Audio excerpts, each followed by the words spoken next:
Assalamualaikum warahmatullahi wabarakatuh. Bertemu lagi dengan saya Muhammad Dafa Juliansyah. Pada pertemuan kelima kali ini saya akan menjelaskan materi mengenai hukum perdata Islam di Indonesia atau Fikih Keindonesiaan atau KHI. Berdasarkan ketiga jurnal yang sudah diberikan oleh dosen saya dan telah saya baca, saya mereviewnya dalam bentuk PowerPoint yang akan saya jelaskan pada hari ini. Oke. Yang pertama adalah latar belakang penyusunan KHI. Latar belakang penyusunan KHI didasarkan pada konsideran keputusan bersama Ketua Mahkamah Agung dan Menteri Agama tanggal 21 Maret 1985. Proses pembentukan KHI ini mempunyai kaitan yang erat dengan kondisi hukum Islam di Indonesia selama ini. Menurut M. Daud Ali, dalam membicarakan hukum Islam di Indonesia, pusat perhatian akan ditujukan pada kedudukan hukum Islam dalam sistem hukum Indonesia. Hukum Islam sebagai tatanan hukum yang dipegangi atau ditaati oleh masyarakat atau mayoritas penduduk dan rakyat Indonesia adalah hukum yang telah hidup dalam masyarakat, merupakan sebagian dari ajaran dan keyakinan Islam dan ada dalam kehidupan hukum nasional dan merupakan bahan dalam pembinaan dan pengembangannya. Lalu apa itu KHI? KHI atau kompilasi hukum Islam adalah suatu istilah untuk menunjukkan himpunan kaidah-kaidah hukum Islam yang bersumber dari kitab-kitab fikih empat mazhab. Seluruh pandangan ulama terkait fikih itu disatukan dalam bentuk buku yang disusun dengan memakai bahasa perundang-undangan. KHI menjadi pegangan hakim di pengadilan agama dalam memutus sengketa perkawinan, waris, wasiat, hibah, dan lain-lain yang para pihaknya adalah muslim. Jadi, KHI menunjukkan hukum yang tidak tertulis yang hidup secara nyata dalam kehidupan sehari-hari rakyat Indonesia. Selanjutnya, apa tujuan pembentukan KHI? Yang pertama adalah melengkapi pilar pengadilan agama. Salah satu dari tiga pilar kekuasaan kehakiman dalam melaksanakan fungsi peradilan sebagaimana diamanatkan oleh pasal 24 Undang-Undang Dasar 1945 Junto Pasal 10 Undang-Undang Nomor 14 Tahun 1970 dan Undang-Undang Nomor 7 Tahun 1989 adalah adanya sarana hukum sebagai rujukan. Yang kedua adalah menyamakan persepsi penerapan hukum. Dengan lahirnya kompilasi hukum Islam telah jelas dan pasti nilai tata hukum Islam di bidang perkawinan, kewarisan, dan perwakafan. Yang ketiga adanya mempercepat proses tagribi bainal ummah. Tujuan lain yang tidak kalah pentingnya adalah mempercepat arus proses pendekatan antar umat. Dengan adanya KHI diharapkan sebagai jembatan penyeberangan ke arah memperkecil pertentangan dan perdebatan masalah khilafiyah. Yang terakhir adalah menyingkirkan paham urusan pribadi. Hal lain yang dituju kompilasi hukum Islam adalah menyingkirkan paham urusan pribadi dalam pelaksanaan hukum muamalat seperti perkawinan, kewarisan, dan perwakafan. Kompilasi hukum Islam disusun dan dirumuskan dalam kitab hukum sebagai tata hukum Islam yang berbentuk positif dan unifikatif. Dan oleh karena semua lapisan masyarakat Islam dipaksa untuk tunduk mentaatinya. Lalu, apa landasan dan kedudukan KHI? Landasan dalam artian sebagai dasar hukum keberadaan KHI di Indonesia adalah Instruksi Presiden Nomor 1 Tahun 1991, tanggal 10 Juni 1991. Seperti yang sudah saya jelaskan di PowerPoint tersebut, Instruksi Presiden ini ditujukan kepada Menteri Agama untuk menyebarluaskan KHI yang sudah disepakati tersebut. Lalu, dilihat dari tata hukum nasional, KHI dihadapkan pada dua pandangan. Pertama, sebagai hukum tidak tertulis, seperti yang ditunjukkan oleh penggunaan instrumen hukum berupa impres yang tidak termasuk dalam rangkaian tata urutan peraturan perundang-undangan yang menjadi sumber hukum tertulis.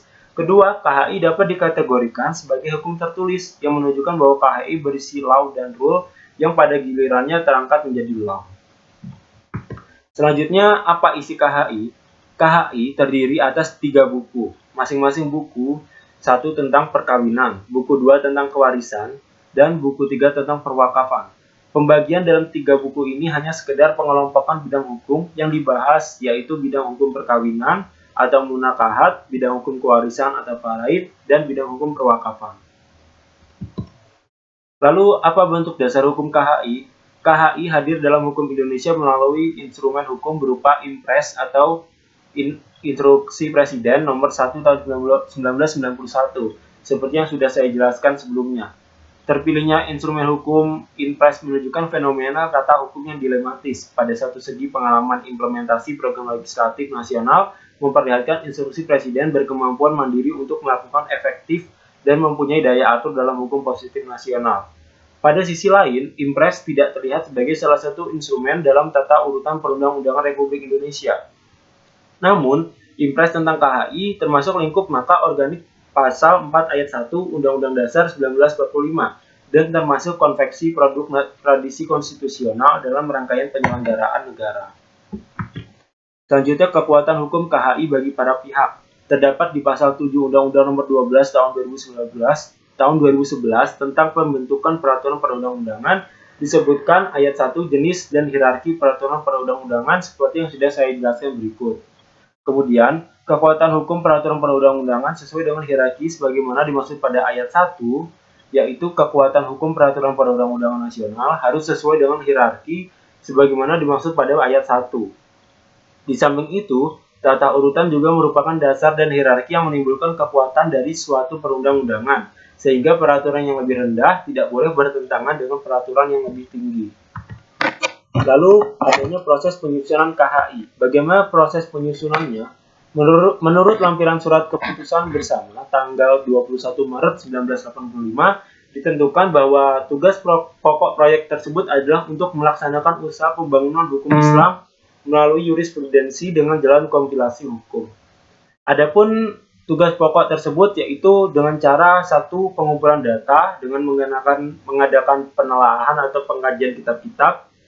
Yang kedua adanya wawancara dengan para ulama. Yang ketiga adanya lokakarya atau hasil penelaahan atau pengkajian kitab-kitab dan wawancara perlu diseminarkan.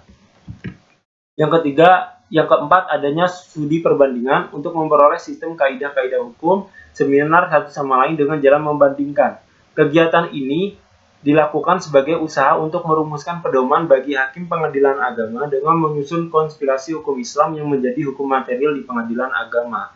Jadi tujuan dari KHI adalah merumuskan hukum material bagi pengadilan agama dengan jalur usaha, yaitu pengkajian kitab-kitab fikih, wawancara dengan para ulama, jurisprudensi pengadilan agama, dan studi perbandingan hukum negara dengan negara lain. Yang kelima, adanya lokakarya atau seminar materi hukum untuk pengadilan agama. Seperti pada tahun 1989, pemerintah mengumandangkan berlakunya Undang-Undang Nomor 7 Tahun 89 tentang Peradilan Agama. Undang-undang ini mempunyai pengaruh yang sangat besar terhadap proses penyelesaian penyusunan kompilasi hukum Islam. Undang-Undang Nomor 7 Tahun 1989 adalah mengatur tentang hukum formal yang akan dipakai di lingkungan peradilan agama. Hukum formal secara teori adalah untuk mengabdi kepada hukum material. Akan tetapi, belum jelas hukum material yang dipergunakan bagi pengadilan agama. Maka dengan berlakunya Undang-Undang Nomor 7 Tahun 1989 menjadi dorongan dan mengacu lahirnya hukum material, yaitu kompilasi hukum Islam. Nah, seperti itu PowerPoint dan materi yang dapat saya jelaskan. Semoga bermanfaat bagi teman-teman semua. Akhir kata dari saya, terima kasih atas perhatiannya. Sekian dari saya. Wassalamualaikum warahmatullahi wabarakatuh.